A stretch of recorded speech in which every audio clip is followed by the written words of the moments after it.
হরিণঘাটায় RAF নামিয়ে স্কুলের পুজো। দাস পোলডাঙ্গা প্রাথমিক স্কুলে পুলিশ প্রহরায় পুজো। অভিযোগ, কয়েকদিন আগে ধর্মীয় উস্কানি দেয় এক যুবক। প্রধান শিক্ষককে হুমকি দেওয়া হয় বলে অভিযোগ। আজ স্কুলে যান বিডিও ও হরিণঘাটা থানার ওসি। প্রশাসনের সহযোগিতায় আজ চলে সরস্বতী পুজো এবং পুজো নিয়ে তৃণমূলকে কটাক্ষ বিজেপি। এই ঘটনার পর সেখানে পৌঁছন বিডিও। কি বলছেন তিনি, শুনবো। ইস্যু হয়েছিল, একটা ছোট ঘটনা ঘটেছিল, সেটা নিয়ে পুলিশ প্রশাসনের তরফ থেকেও বিভিন্নভাবে ওদেরকে নিয়ে বসা হয়েছিল এবং দুটো তরফেরই গ্রামের সমস্ত লোকজনই এসেছিল সেখানে এবং আইসি সাহেবের ওইখানে বসার পরেও আমাদের বিডিও অফিসেও তাদেরকে নিয়ে বসা হয়েছিল এবং তাদের সম্মতিক্রমেই পুজোটা হচ্ছে এবং তারাও বলেছে তারা সম্প্রীতির বার্তাই বহন করতে চায়। বিগত দিনেও কোনোদিনও তাদের মধ্যে কোনো অশান্তি হয়নি, শান্তিপূর্ণভাবেই তারা বসবাস করেছে এবং আগামী দিনেও তারা শান্তিপূর্ণভাবেই থাকতে চায়। তো তাদের পুজো নিয়ে কোনো আপত্তি নেই এবং এই দুই দলের সম্মতি নিয়েই কিন্তু পুজোটা হচ্ছে। সেক্ষেত্রে একটা যেহেতু ছোট একটা ঘটনা ঘটেছে, সেই ক্ষেত্রে নিরাপত্তার ব্যবস্থা করা পুলিশ প্রশাসনের কর্তব্য, আর আমাদের সিভিল প্রশাসনও দেখছে যাতে কোনো রকম কোনো অপ্রীতিকর ঘটনা না ঘটে। সেই ক্ষেত্রে সতর্কতা নেওয়ার জন্যই ওখানে র্যাফ রাখা হয়। ঘটনার পর কি বলছে স্থানীয় তৃণমূল নেতৃত্ব এবং এ বিষয়ে কি বলছেন বিরোধী দলনেতা শুভেন্দু অধিকারী, শুনবো। লজ্জিত এবং দুঃখিত, তার কারণ আগামী দিনে এই সনাতনী মানুষরা যদি বাড়িতে লক্ষ্মী পূজাও করতে হয়, এই সরকারের আমলে, আজকে তৃণমূল যে সরকারটা চলছে পশ্চিমবাংলায়, এদের আমলে লক্ষ্মী পূজা করতে গেলেও প্রশাসনের কাছ থেকে আমার মনে হয় পারমিশন নিয়েও হয়তো পূজা করতে হতে পারে এই সনাতনী মানুষদের। তাই আমি সকল সনাতনী মানুষের উদ্দেশ্যে বলবো যে আপনারা এই বিষয়ে ভাবুন যে আগামী দিনে এই সরকার যে চলছে তার বিরুদ্ধে আপনারা এক হয়ে প্রতিবাদ করুন। আমাদের নদিয়া জেলার নগর ওখড়াতে গতকাল আমি পুষ্পাঞ্জলি দিয়েছিলাম গ্রামে। আজকে র্যাব পুলিশের উপস্থিতিতে দাসপাড়া প্রাথমিক বিদ্যালয়ে, যেখানে জিহাদি আলামিন মন্ডল পুজো করতে দেওয়া যাবে না বলেছিল, সেখানে পুজো হয়েছে এবং আজকে নদিয়ার চাপড়াতেও থানার ওসি বা আইসি নতুন প্রতিমা কিনে নিয়ে পৌঁছে দিতে বাধ্য হচ্ছেন। তার মানে হিন্দুদের জাগরণ ঘটছে। আমরা পরিষ্কারভাবে বলতে পারি, এই সরকারের যদি বিদায় না দেন তাহলে হিন্দুদের ক্ষেত্রে 26 সাল হলো শেষ নির্বাচন। এরপরে পশ্চিমবঙ্গের অবস্থা কাশ্মীরের মতো হবে। নন্দীগ্রামে সরস্বতী পুজোকে ঘিরে টিএমসিপি এবিভিপি দ্বন্দ্ব। সীতানন্দ কলেজে পুজোর দায়িত্ব দেওয়া নিয়ে দ্বন্দ্ব চরমে। অভিযোগ, সুমন জানা নামে এক ছাত্রকে জোর করে দায়িত্ব দেওয়া হয় এবং টিএমসিপির বিরুদ্ধে অভিযোগ এবিভিপির। এবিভিপি প্রতিনিয়ত গন্ডগোল করার চেষ্টা করছে। পাল্টা অভিযোগ তৃণমূল ছাত্র পরিষদের। পুলিশি প্রহরায় এবার পুজোর আয়োজন সীতানন্দ কলেজে। এই ঘটনায় এবিভিপি এবং টিএমসিপি কি বলছে, শুনবো।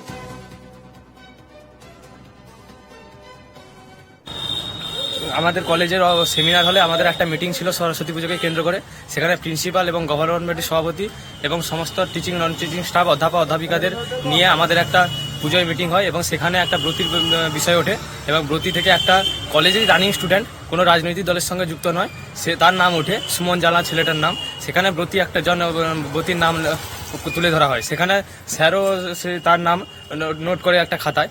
কিন্তু আগামীকাল কলেজের কিছু তৃণমূলের দুষ্কৃতী বাহিনীরা সেখানে স্যারকে চাপ দিয়ে যে আমাদের টিএমসিপির পক্ষ থেকে যাতে ব্রতী করানো হয় একটা চাপ সৃষ্টি করছে এবং এদের পুরোটাই কলেজে অভ্যন্তরে সরস্বতী পুজোর হওয়ার কথা ছিল, কিন্তু এদের তৃণমূলের দুটি গোষ্ঠী, তাদের গোষ্ঠী কন্দনের কারণে আমাদের প্রিন্সিপাল স্যার বাধ্য করেন যে কলেজের মেন যে গেট আছে, মেন গেটের বাইরেই আমাদের প্যান্ডেলের কাজ হয় এবং সেখানেই পুজো হবে। এবং শিক্ষার প্রগতি, সংঘবদ্ধ জীবন, দেশপ্রেম, এই তিনটি মূল মন্ত্র নিয়েই তৃণমূল ছাত্র পরিষদ চলে। তাই বলি, দেখুন, যারা এই অভিযোগ করছে, প্রথমেই বলি, কলেজে রাজনীতি করার তাদের কোনো অধিকার নেই, কারণ তারা কোনো রেজিস্টার ছাত্র সংগঠন নয়। তারা হঠাৎ করে উড়ে এসে জুড়ে বসেছে। তারা চলছে এক প্রকার বিজেপির উস্কানিতে চলছে। এবিভিপি বলে সীতানন্দ কলেজে কোনো সংগঠন নেই, রেজিস্টার করা নেই, তাই এরা অবৈধ, এরা কোনো দাবি করতে পারে না।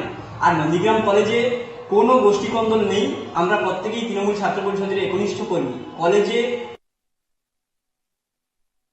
আমরা কথা বলেছিলাম টিএমসিপির রাজ্য সভাপতি তৃণাঙ্কুর ভট্টাচার্যের সঙ্গে, কি বলেছেন তিনি শুনুন। ইজিটি বলে যারা বলছে তারা অরিজিনালি কেউই কলেজের অধিকাংশই কলেজের ছাত্ররা দু একজন থাকতে পারে, তাদের মধ্যে অধিকাংশই বহিরাগত গুন্ডা, যেখানে নিজস্ব কোনো গ্রহণযোগ্যতা নেই, ছাত্রছাত্রীদের মধ্যে কোনো অ্যাকসেপ্টেন্স নেই, সেই জায়গা থেকে তারা হাতে দখল করা সবকিছু করবে, কিন্তু আলটিমেট দখল করা যায় না। দ্বিতীয় দিনে যোগেশ চন্দ্র চৌধুরী কলেজের পুজো, পুলিশের নিরাপত্তার মধ্যেই চলে পুজো, আই কার্ড দেখিয়ে ঢুকতে হয় পড়ুয়াদের। গতকাল আমরা সেই ছবি দেখিয়েছিলাম যোগেশ চন্দ্র চৌধুরী কলেজে সরস্বতী পুজো ঘিরে বিতর্ক, এবং সেখানে পুলিশি প্রহরার মধ্যে গতকালও সেখানে পুজো হয়। আজও যোগেশ চন্দ্র চৌধুরী কলেজে পুজো হয় একেবারে পুলিশি প্রহরার মধ্যেই, আই কার্ড দেখিয়ে কলেজে ঢুকতে হয় পড়ুয়াদের। এই ঘটনার পর প্রাক্তনী থেকে বর্তমান পড়ুয়ারা কি বলছেন এই ঘটনা বিষয়ে শুনুন। আমরা 4 বছরের পুজো হতে চললো, মানে আমার এটা 4th টাইম কলেজে। তো কোনোবারই আমরা প্রত্যেকবারই ভীষণ মজা করি, সবাই আসে, পাস আউট স্টুডেন্টরাও অনেকে আসে, এবং নিজের কলেজের পুজো মানে সবারই একটা ইমোশন। প্রথমবার সশস্ত্র বাহিনী নিয়ে হচ্ছে, কিন্তু তাদের ছাড়া উপায় কি? আমাদের যদি পুলিশ থাকাকালীন কলেজের ভেতরে এসে তারা হুমকি দিয়ে যেতে পারে, তাহলে কলেজের বাইরে আমাদেরকে কি করবে আমাদের তো কিছুই জানা নেই। পুলিশ থাকাকালীন অবস্থাতেও আমাদেরকে হুমকি দিয়ে গেছে, তো এখন যদি পুলিশ না থাকে তারা ভেতরে এসে কি করবে সেটা তো আমরা বলতে পারবো না। মানে আমাদের কাছে, আমরা তো ছাত্রছাত্রী, আমরা তো আর গুন্ডা নই যে সবসময় লোকজন নিয়ে মারামারি করার মতো পরিস্থিতিতে থাকবো।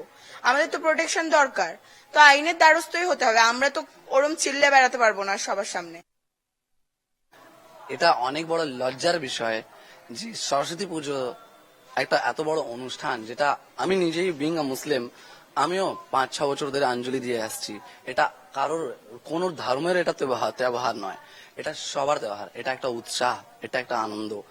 এইরকম একটা অনুষ্ঠানকে বাধা দিচ্ছে বহিরাগতরা, গুন্ডারা আমাদের কারণ ছাত্রছাত্রীদেরকে ভয় দেখাচ্ছে, ডেথ থ্রেট দিচ্ছে, রেপ থ্রেট দিচ্ছে, বলছে তোদের বাড়িতে ছেলে ঢুকিয়ে দেবো, তোদেরকে 150 টাকায় বিক্রি করে দেবো, নানা রকমের নোংরা কথাবার্তা। তো এইটাতে পুলিশ অ্যাডমিনিস্ট্রেশন কোথায়? পুলিশ অ্যাডমিনিস্ট্রেশনকে যখন মাল্টিপল টাইমস কমপ্লেন করা হয়েছে, কোথায়? আমি তো যা জানি ওসি চারু মার্কেট সমরেন্দ্র চক্রবর্তী উনি তো কমিশন খান এই গুন্ডা থেকে, তাই বলে উনি ওকে আটকাচ্ছেন না। ওনার থাকাকালীন তো সমরেন্দ্র চক্রবর্তী থাকাকালীন ওই বহিরাগত ওই গুন্ডা সাব্বির আলী কলেজের ভিতরে ঢুকছে। আপনি নানা রকম নিউজ টিভি চ্যানেলসে আপনি দেখেছেন, ওর ফুটেজ ভাইরাল হয়েছে 2 দিন আগে, যে কোর্ট অর্ডার পাস হওয়ার পরেও কিভাবে কলেজের ভিতরে ঢুকে মেয়েদেরকে বাঁশ দিয়ে মারার, পুঁতে দেবার হুমকি দিয়ে বেরিয়ে গেল। আমাদের লড়াই সাব্বিরের বিরুদ্ধে নয়, আমাদের লড়াই যে কোনো গুন্ডা কলেজ ক্যাম্পাসে অ্যালাউড নয়, যে কোনো বহিরাগত কলেজ ক্যাম্পাসে অ্যালাউড নয়। আমি যখন ক্লাস করতাম, আমার ক্লাস করার মধ্যে কোনোদিনই এই ধরনের অপ্রীতিকর ঘটনা ঘটেনি। ছাত্র আইনের নিয়ে পড়াশোনা করেন, সেই জায়গায় আপনাদের আদালতের দ্বারস্থ হতে হলো পুজো করার জন্য, কি বলবেন? এটা এই ব্যাপারে আমি কিছু বলতে চাই না, এটা আমি কিছু না, আপনি তো প্রাক্তনী, এখানে পড়েছেন, আপনাদের সময় কি এরকম ধরনের কোনো সময় ঘটনা ঘটেছিল? আমাদের সময় কোনোদিনই এরকম ঘটনা ঘটেনি। দেখুন, এটা তো সত্যিই স্বাভাবিক নয় যে পুলিশ বাইরে পাহারা দেবে একটা কলেজের বা স্কুলের বাইরে, বাট এরকম সিচুয়েশন যদি হয়ে যায় যেখানে পুলিশের কাছে যেতে হয়, পুলিশকে বলতে হয় যে পাহারা আমরা চাই, তো ওরকম সিচুয়েশন ক্রিয়েট হয়েছে বলেই আমরা আজকে পুলিশ এখন আছে বাইরে, গেটের বাইরে। এটাকে এখন মেনে নিতে হচ্ছে, মেনে নিতে পারছি বা পারছি না ওটা তো বলবো না, বাট যেটা হচ্ছে ওটাকে তো মেনে নিতেই হবে।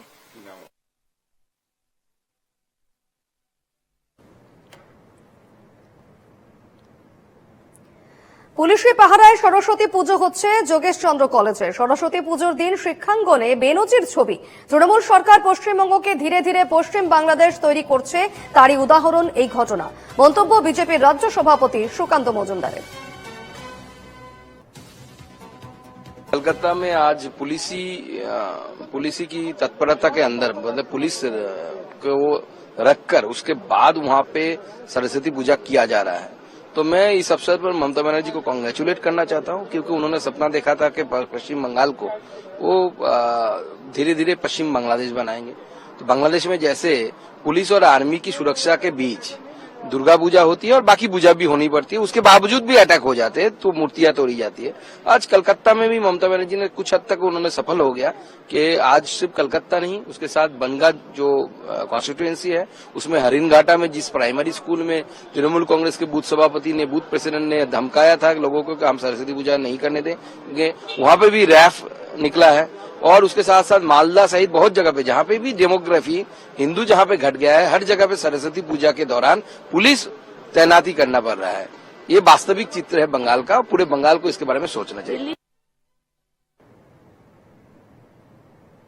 কোথাও কোনো সমস্যা নেই, গল্প কথা ছড়ানো হচ্ছে। যোগেশ চন্দ্র চৌধুরী কলেজে পুজো বিতর্কে পাল্টা দাবি কুণাল ঘোষের। কি বলছেন কুণাল ঘোষ, শুনবো। ছড়ানো হচ্ছে, কোথাও পুজোয় কোনো সমস্যা নেই, ইচ্ছাকৃতভাবে এখন মুশকিল হচ্ছে যারা ধর্মনিরপেক্ষ শক্তি সেই দলগুলোর মধ্যে এমন অনেকে থাকেন যারা বিভিন্ন ধর্মের, এখন তাদেরকে টার্গেট করে নিয়ে যে ও হিন্দু নয়, পুজো করতে দিচ্ছে না, ও এ নয়। আরে এইসব ছোটখাটো যে গন্ডগোলগুলো এগুলো হচ্ছে কে পুজো করবে আর কোথায় করবে। যে এই জায়গাটাতে একটা কলেজে 3টে সেকশন, মর্নিং বা 3টে কলেজ, আমরা এখানে করব, তোমরা দোতলায় যাও, আমরা এই মাঠে করব, তোমরা পেছনে যাও, এই ধরনের কিছু বিবাদ টিবাদ হতে পারে, কিন্তু পুজো করতে দেবো না এই ধরনের কোনো ঘটনা ঘটছে না। ইচ্ছাকৃতভাবে অহিন্দু কোনো ছাত্রদের টার্গেট করে অত্যন্ত কুরুচিকর একটা অপপ্রচার হচ্ছে।